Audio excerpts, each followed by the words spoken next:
Bonsoir à tous. À la une de ce journal, les promesses non tenues des parlementaires et exécutifs municipaux élus au Cameroun. Durant la campagne électorale de 2013, ils avaient annoncé le bitumage des routes, la viabilisation des quartiers en proie aux inondations. 3 ans plus tard, les populations sont en colère à Bafoussam. Presque aucun de ces projets n'a été réalisé jusqu'à ce jour. Le coût élevé du traitement des hépatites virales pousse des Camerounais à céder de plus en plus au discours des charlatans et tradipraticiens. Pourtant, des médecins relèvent des insuffisances et des risques d'aggravation de la maladie dans les thérapies des naturopathes. C'est une enquête à suivre dans ce journal. À la Ligue de football professionnel, il n'y aura pas la présentation du bilan du bureau sortant, la commission électorale a botté en touche la requête du candidat Franck Hapi. Pendant ce temps, le canon sportif de Yaoundé est autorisé à prendre part à l'Assemblée générale élective.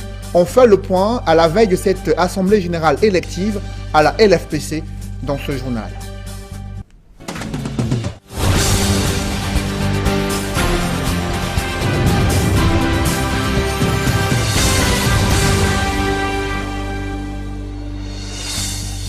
Merci de suivre cette édition complète de l'information sur Equinox Télévision.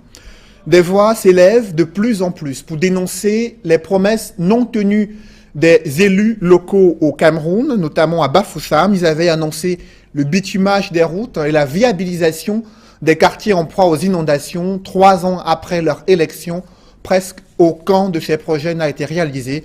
Et vous allez le voir dans ce reportage de Dallas Kana et Jean-Paul Founiat. Des populations sont en colère à Bafoussam. Reportage.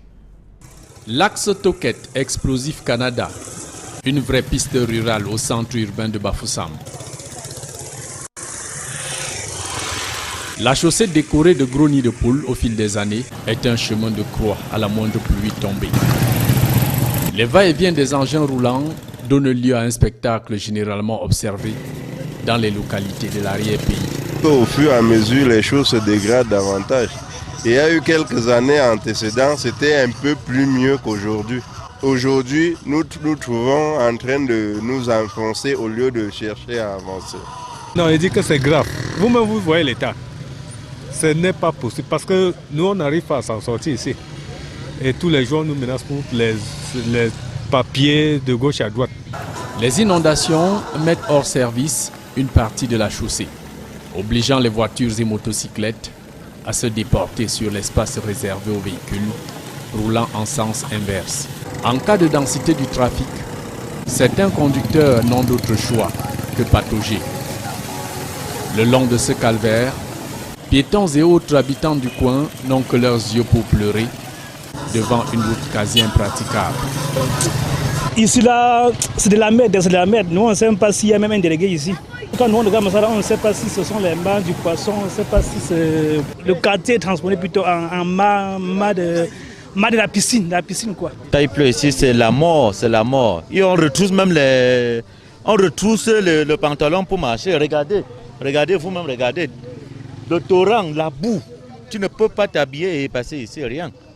Ici, les riverains ne se tournent plus des promesses non tenues des hommes politiques, notamment les élus locaux. On nous a promis le boudon depuis Carrefour Explosif. Nous n'avons toujours rien. Et nous attendons tout le changement qu'on nous a promis depuis 2035. On attend. Et je suis sûr que nous allons vieillir dans 2035 avec le boudon non dégradable. Ça, c'est le quartier du député Kake. Mais nous sommes étonnés, puisqu'il ne réside pas au quartier, c'est comme si nous sommes abandonnés. Nous l'avons voté. Pour un changement, on nous a tout promis comme changement. Le maire, lui, vit juste en haut là. Tout à l'heure, nous étions un meeting du RDPC.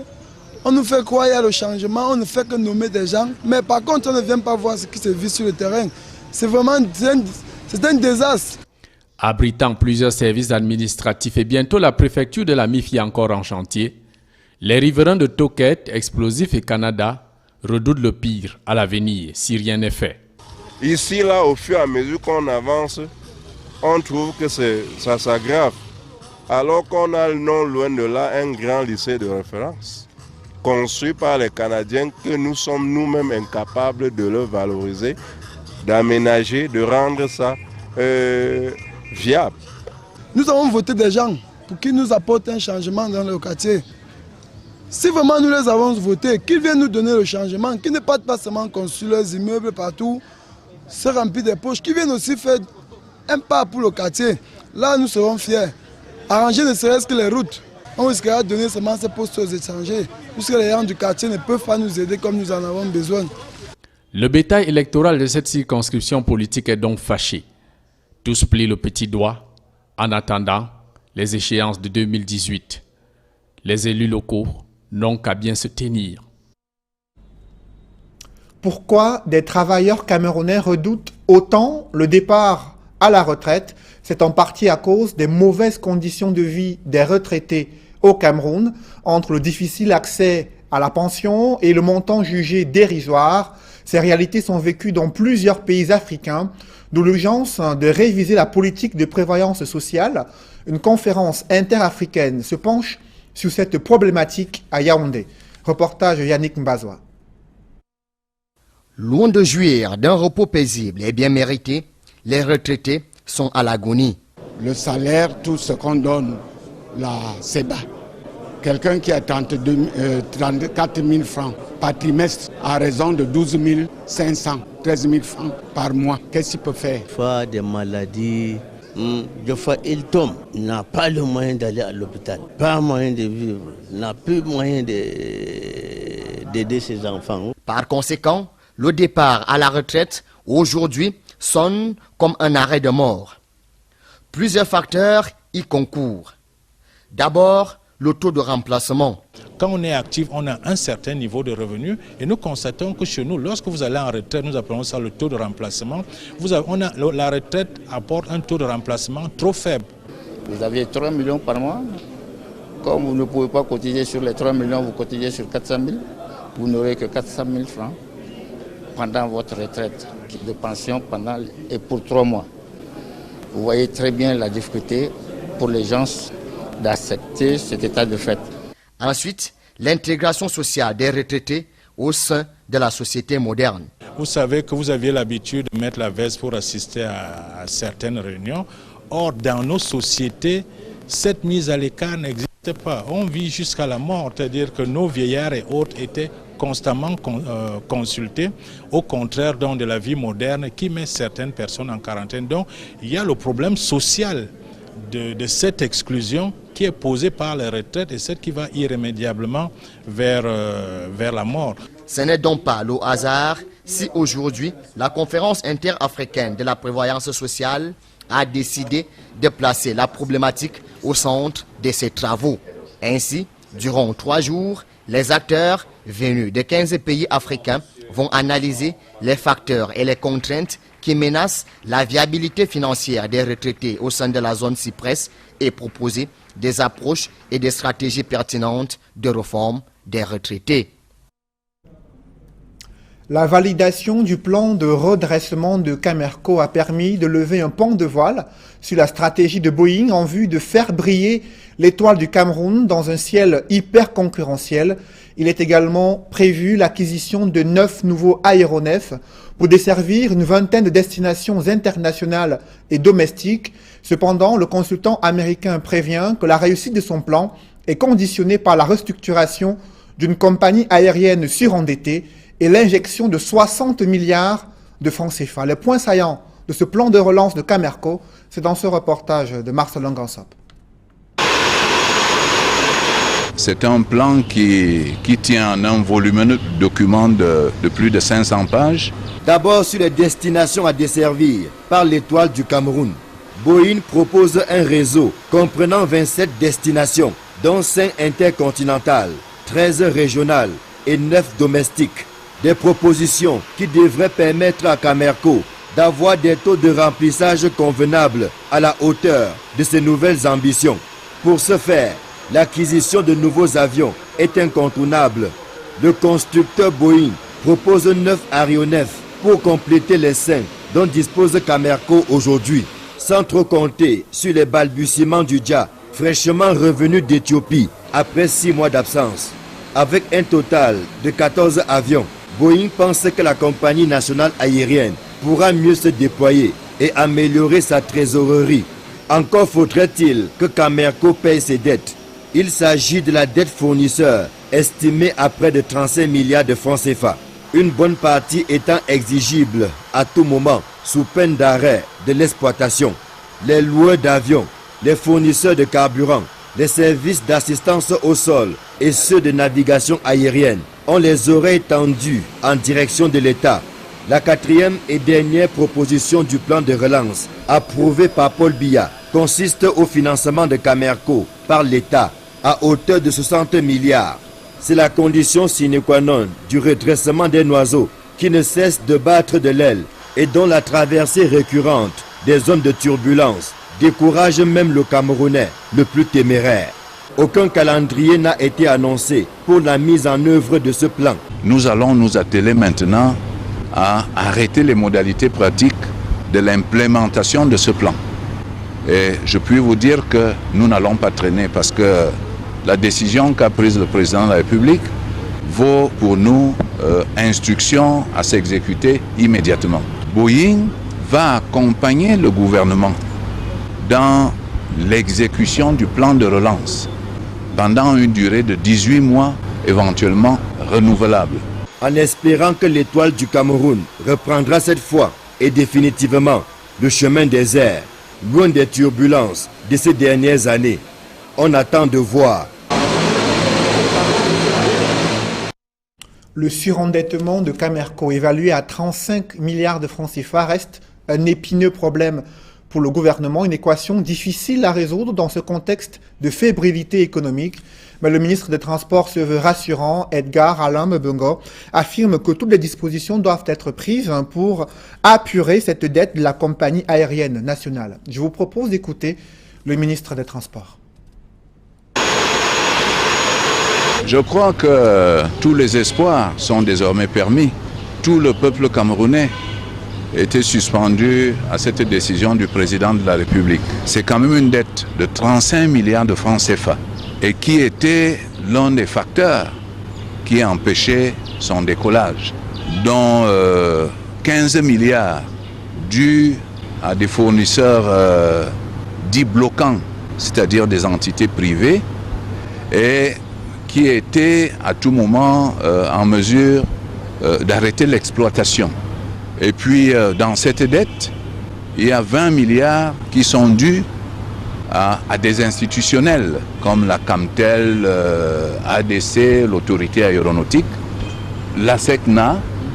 Donc le ministre des Finances a reçu instruction du président de la République de restructurer cette dette. Je vous le disais en titre, le coût élevé du traitement des hépatites virales pousse des Camerounais à céder de plus en plus au discours des charlatans et tradipraticiens. Alors que ces naturopathes proposent des décoctions comme solution à ces maladies, des médecins relèvent des insuffisances dans ces thérapies traditionnelles. Danny Warren et Flavien Ndongo ont mené leur enquête sur cet affrontement entre médecins et tradipraticiens sur les méthodes de prise en charge des hépatites virales au Cameroun. Reportage. Au sein de la population se trouvent des victimes des hépatites virales. Au Cameroun, les statistiques révèlent que 4 millions de personnes vivent avec la maladie. Sur la prise en charge, les tradipraticiens et les médecins s'affrontent. Oui, je dis que l'hépatite à l'indigène on soigne. Mais j'ai eu des gens aussi avec le ventre ballonné ou les yeux jaunes. Ils appelaient jaunisse, mais avec l'examen, on dit que c'est l'hépatite.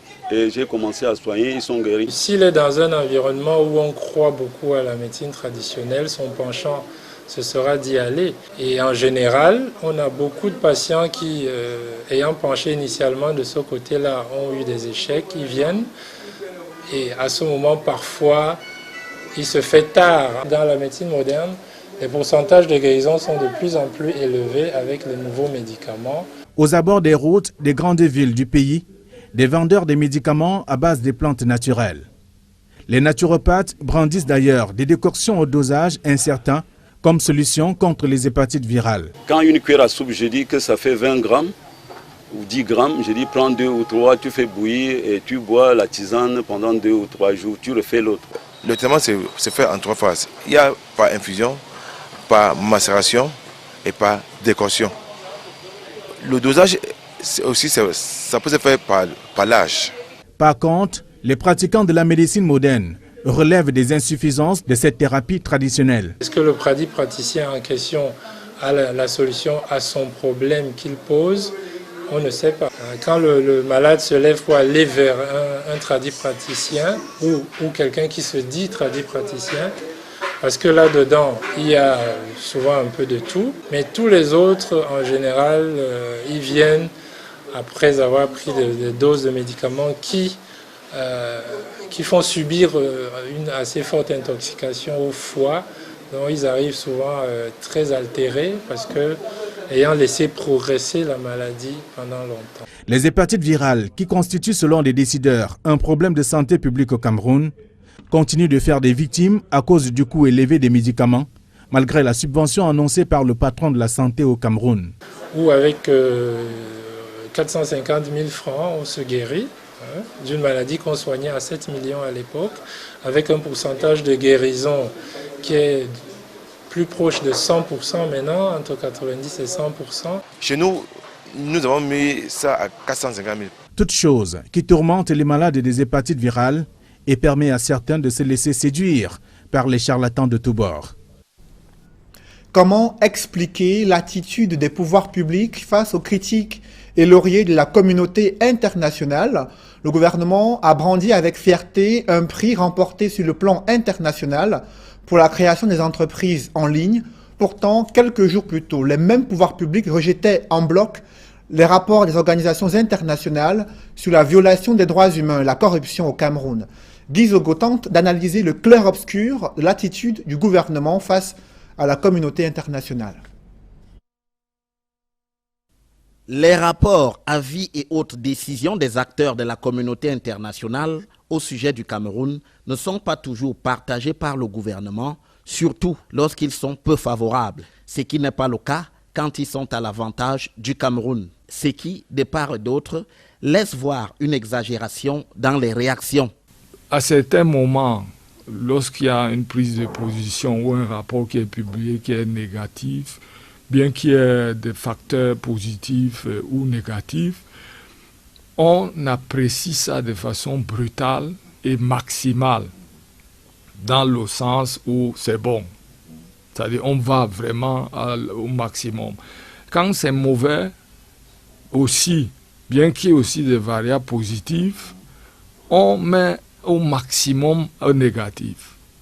Du coup, la propension est à ignorer des rapports véritablement pertinents. Deux exemples au plan économique. Un, on publie la notation financière du Cameroun. Aucune réaction, ni du Premier ministre, ni du ministre des Finances. On publie le rapport mondial sur l'investissement, World Investment Report. Aucune réaction. De la sorte, ce sont les rapports de moindre importance qui sont mis en avant. Quand on publie un rapport du type droits de l'homme, même s'il n'a pas un rôle important dans la prise de décision des acteurs importants, on lui donne une importance disproportionnée. La conséquence en est que les rapports sur lesquels s'appuient les décideurs sur le plan international ne font pas l'objet des réactions du gouvernement.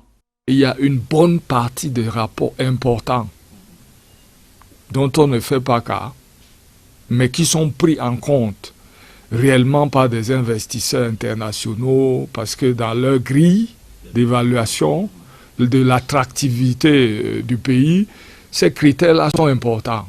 Devant cette situation, c'est d'un changement que la solution viendra.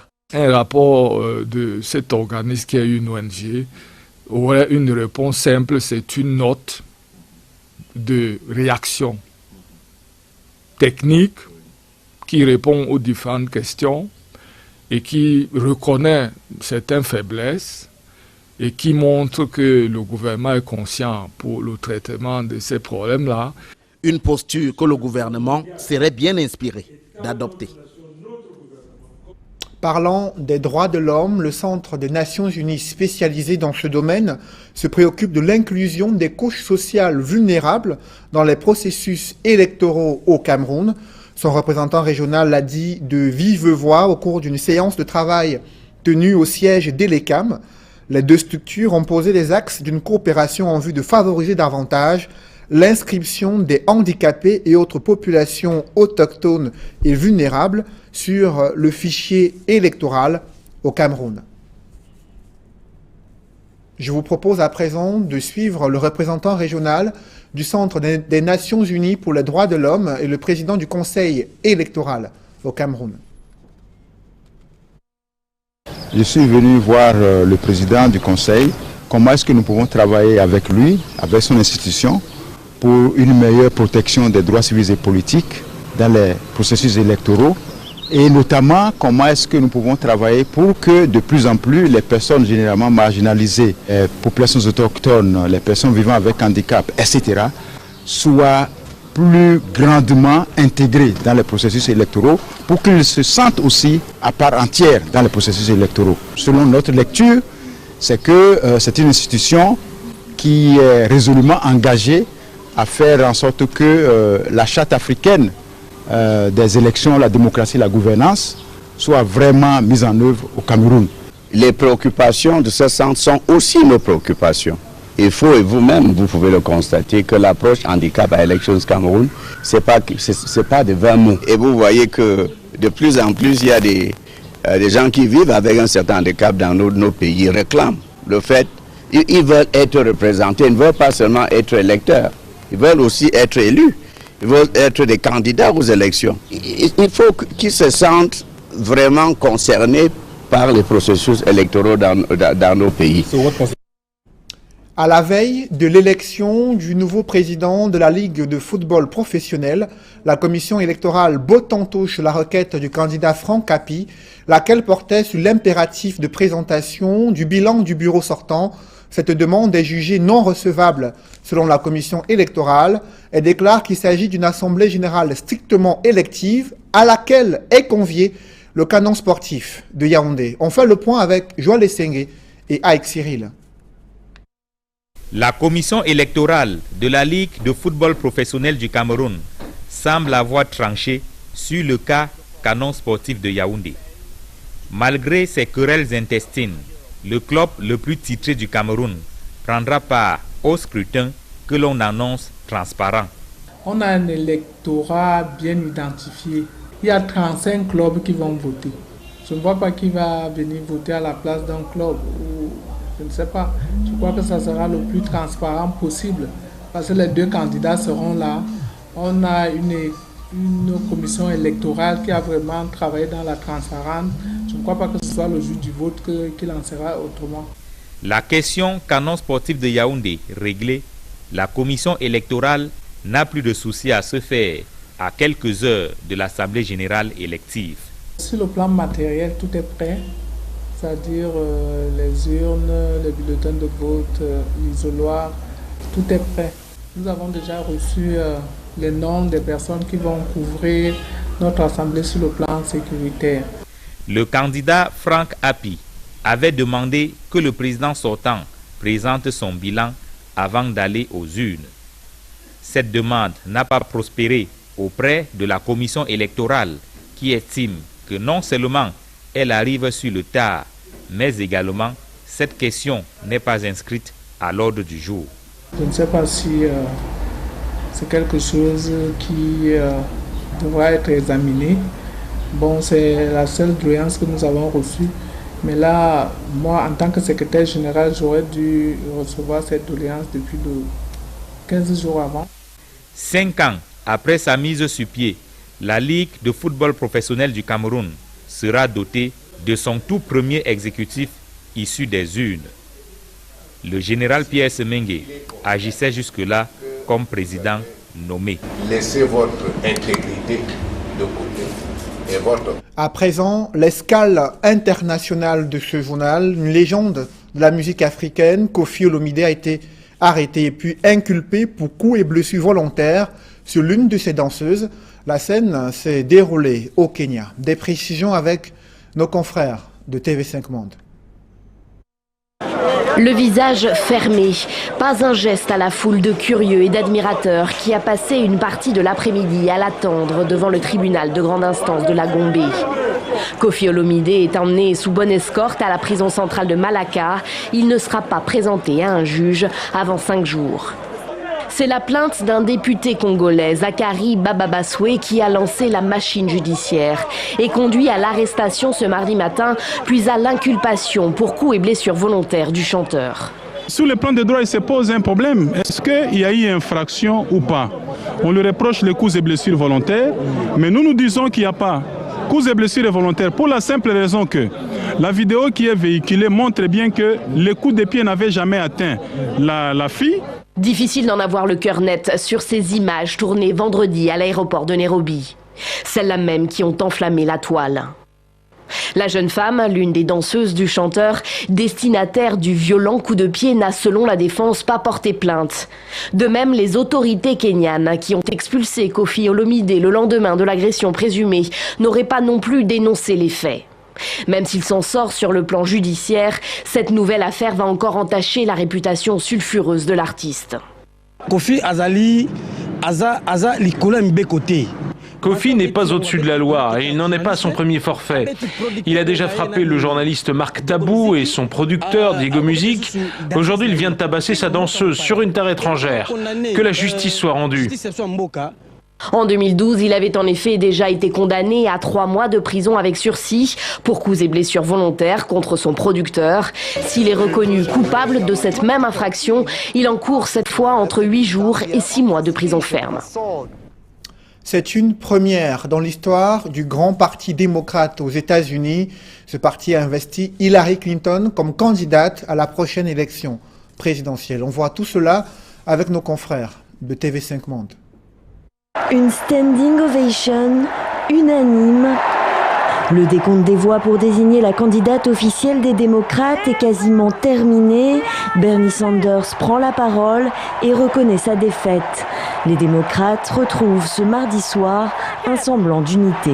Je demande que la Convention suspende la procédure. Je demande que le décompte des voix des délégués soit enregistré officiellement et je demande qu'Hillary Clinton soit désignée candidate du Parti démocrate pour la présidence des États-Unis. Hillary Clinton entre dans l'histoire. Elle est la première femme à décrocher l'investiture du Parti démocrate pour l'élection présidentielle américaine. Dans une vidéo retransmise en direct, elle remercie ses partisans. C'est vraiment votre victoire. C'est votre soirée. Et s'il y a des petites filles qui ont veillé tard pour regarder, laissez-moi vous dire, je pourrais devenir la première présidente des États-Unis. Mais l'une d'entre vous est la prochaine. La candidate peut s'assurer du soutien de personnalités.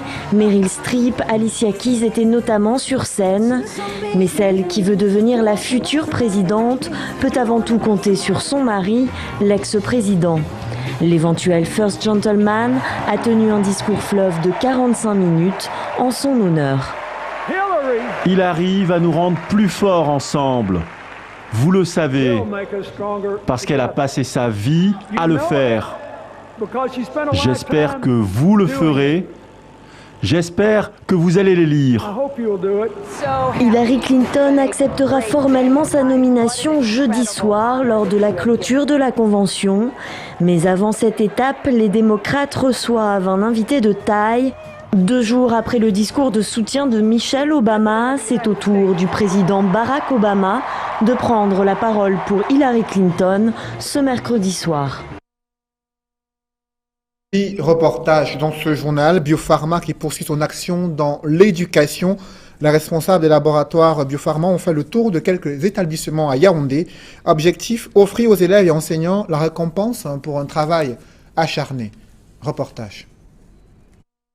Vous avez un lot offert par Biopharma. C'est devenu une tradition pour les laboratoires Biopharma. Le leader des produits cosmétiques inonde les meilleurs élèves et enseignants des établissements publics et privés de divers cadeaux, espèces sonnantes et trébuchantes et autres produits de beauté. Cette année encore, une pluie de bonheur a arrosé des dizaines d'élèves. Ceux-là qui se sont distingués par la qualité de leur travail en occupant les premiers rangs. Vous ne pouvez pas savoir ce qui se dit là actuellement. Tout le monde est très content parce que c'est une grande surprise. On n'a jamais vu cela dans ce dans ce petit village, parce que le lycée d'Odja se situe à Odja, mais nous sommes dans un petit village qui s'appelle Meyo. C'est un grand événement et nous disons grandement merci au laboratoire Biopharma. Dans les nombreux établissements scolaires parcourus par la caravane de la récompense des laboratoires Biopharma, les meilleurs élèves ont reçu des bourses scolaires d'une valeur de 25 000 chacune, ainsi qu'un nombre incalculable de produits de beauté issus de la gamme variée que proposent les laboratoires Biopharma. Les bénéficiaires n'ont pas manqué de saluer cette haute marque d'attention et d'encouragement de l'excellence scolaire. J'ai toujours entendu parler de Biopharma à la télé. Je croyais que c'était un rêve et maintenant je vis la réalité. Je remercie Biopharma pour ce lot auquel je ne m'attendais pas et je les encourage de plus en plus à soutenir l'excellence scolaire. Je suis très heureuse d'avoir reçu ce prix, surtout que je pense l'avoir amplement mérité compte tenu de mes efforts et de mon travail assez admirable. J'aimerais que Biopharma continue à encourager les jeunes et à primer l'excellence. Ça faisait vraiment longtemps qu'on n'avait pas reçu des prix aussi géniaux. Ça va m'encourager à aller de l'avant et faire des efforts pour avoir d'autres lots l'année prochaine. Parce que les élèves sont encadrés par des professionnels de l'enseignement, les chevaliers de la craie ont également reçu la juste motivation de leur ardeur au travail, soit une enveloppe de 50 000 que les bénéficiaires et chefs d'établissement ont salué à sa juste valeur. J'aurais même peut-être dû ne pas être là parce que je ne m'attendais pas à quelque chose. Donc c'est vraiment très encourageant, c'est même très motivant pour pouvoir aller de l'avant. Lorsqu'on peut au moins reconnaître le mérite, n'est-ce pas, de l'enseignant, c'est une expérience à encourager, une expérience à pérenniser. Cela relève effectivement d'une structure qui se veut sérieuse. Je ne peux être que contente et remercier l'entreprise Biopharma d'avoir pensé à nos apprenants et de leur avoir offert ces cadeaux qui peuvent servir à les encourager, à les galvaniser, à faire mieux. On ne peut souhaiter que vous élisiez domicile ici avec nous une fois et que régulièrement, chaque année, que vous veniez encourager nos apprenants. Et nous-mêmes. Bien, nous sommes très heureux d'avoir pu accueillir de la part de Biopharma un certain nombre de prix qui ont vraiment encouragé nos élèves et qui leur permettent d'avoir vraiment cette soif de l'excellence qu'il faut toujours entretenir parce que vous savez, chez nos jeunes aujourd'hui, l'effort mérite d'être récompensé pour être soutenu, sinon c'est toujours les voies de la facilité qui l'emportent. Eh bien, je leur souhaite une bonne emprise au niveau du Cameroun et puis de continuer cette action citoyenne auprès des jeunes. Cette année, Biopharma est monté d'un cran dans la distribution des récompenses aux meilleurs élèves et enseignants. Le nombre d'établissements scolaires bénéficiaires a été revu à la hausse, ce qui a naturellement offert une chance à plusieurs élèves qui enviaient déjà les lauréats des éditions précédentes. Numéro 1 dans son secteur d'activité au Cameroun, Biopharma veut également s'impliquer dans la formation des leaders de demain. Biopharma est une entreprise citoyenne parce que les parents seuls ne peuvent pas supporter les bourses des étudiants. Nous louons et nous encourageons Biopharma à faire plus l'année prochaine. Franchement, c'est une très bonne action. Ça prouve qu'ils sont aussi attachés à l'excellence, à la progression, à l'éducation de nos enfants, parce que c'est toujours important. Et voir une structure comme Biopharma s'investir à fond, je pense qu'il faut qu'on les encourage d'aller de l'avant. D'où l'accompagnement que cette entreprise citoyenne marque aux côtés des élèves et enseignants qui se distinguent par la qualité de leur travail. Et la belle aventure continue. Mesdames, Messieurs, c'est la fin de ce journal. Merci de l'avoir suivi. Je vous souhaite une bonne soirée sur cette même antenne.